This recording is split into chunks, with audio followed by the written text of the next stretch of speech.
Tom Bombadil is an interesting card within Magic the Gathering. It's a new one that's coming out with the Lord of the Rings set, and there is an interesting interaction with one of his abilities that I wanted to talk about today.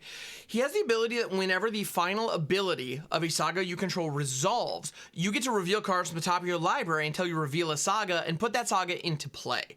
Now, in that situation, this is being triggered by the resolution of the final chapter of the saga, not the initiation of the final chapter of a saga. Now, what I mean by that is this triggers once that effect leaves the stack, not when it is being put on it.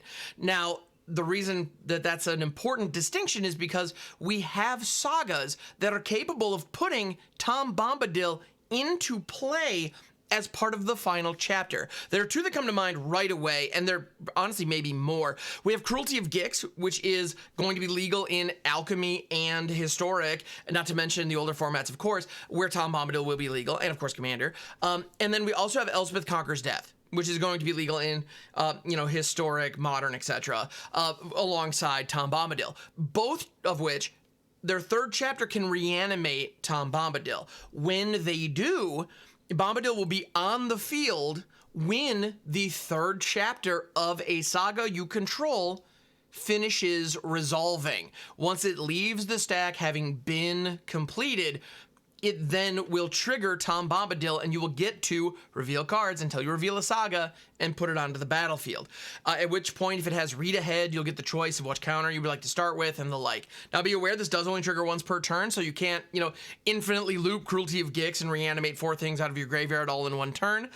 You could read ahead onto if you could spin into a Cruelty of Gix, read ahead to Chapter 2, Grim Tutor, and then the following turn reanimate something if Tom Bombadil has survived, and then spin into another saga. So you can imagine the opportunities here are fantastic. There are also sagas such as the World Spell, which are incredibly expensive and difficult to get onto the field, that Tom Bombadil can help with if you're doing these kinds of reanimator shenanigans.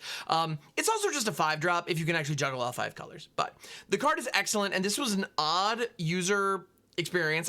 It was a confusing interaction that I did not expect to behave this way until I actually had a chance to test it during the early access. And I do actually have a clip of me discovering this in real time here. You can see here, we do reanimate Tom Bombadil with the Cruelty of Gix, and it does spin into, in this case, a There and Back Again, which we had in our deck, because I was doing a Tom Bombadil full saga value thing, which didn't work out great. But now that I know how this works, you better believe I'm going to be going back to the drawing board once it arrives on Arena, and I'm going to be attempting historic brews that take advantage of this interaction, because I do believe it is very strong, and the potential is frankly excellent. So if you have ideas for other sagas that you can leverage with this interaction, please let me know in the comments below. I would love to see them, and I look forward to seeing you all in the arena and see what you come up with this. So until next time, that's never my sign off. I'll catch you on the next one. There we go, that felt better.